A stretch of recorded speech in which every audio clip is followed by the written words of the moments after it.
नमस्कार विद्यार्थी मित्रांनो, आदिवासी विकास विभागामार्फत होणाऱ्या परीक्षेसाठी हॉल तिकीट उपलब्ध झालेले असून ते हॉल तिकीट कसं काढायचं ही संपूर्ण माहिती या व्हिडिओमध्ये देण्यात आलेली आहे। अशाच डेली अपडेटसाठी आमच्या या मराठी यूट्यूब चॅनलला सबस्क्राईब करायला विसरू नका, तसंच आमच्या इंस्टाग्राम चॅनलला फॉलो करायला विसरू नका।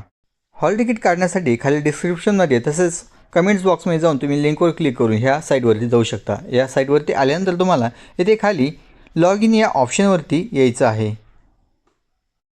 यावरती क्लिक केल्यानंतर तुमच्याकडे असं नवीन पेज ओपन होईल। यामध्ये तुम्हाला इथे खाली ईमेल आय डी आणि तुमचा पासवर्ड हा टाकून तुम्हाला साइन इन या ऑप्शनवरती क्लिक करायचं आहे। फॉर्म भरताना तुम्ही जो ईमेल आय डी पासवर्ड वापरलेला होता तोच तुम्हाला इथे टाकायचा आहे। त्यानंतर तुमच्या पुढे ॲडमिट कार्ड असं स्टेटस या ऑप्शनमध्ये तुम्हाला दिसणार आहे। यामध्ये तुम्हाला ॲडमिट कार्ड या ऑप्शनवरती क्लिक करायचं आहे। त्यानंतर तुम्हाला अपडेट आधार नंबर या ऑप्शनवरती क्लिक करून खाली तुम्हाला तुमचा आधार क्रमांक इथे टाकून घ्यायचा आहे आणि त्यानंतर तुम्हाला सेंड OTP या ऑप्शनवरती क्लिक करून व्हेरीफाय OTP करून घ्यायचा आहे। OTP तुमच्या रजिस्टर मॉलवरती येणार आहे। त्यानंतर तुम्हाला ॲडमिट कार्ड या ऑप्शनवरती क्लिक करून हॉल तिकीट डाउनलोड करून घ्यायचं आहे। अशाच नवनवीन माहितीसाठी आमच्या या यूट्यूब चॅनलला तसंच इंस्टाग्राम चॅनलला फॉलो करायला विसरू नका।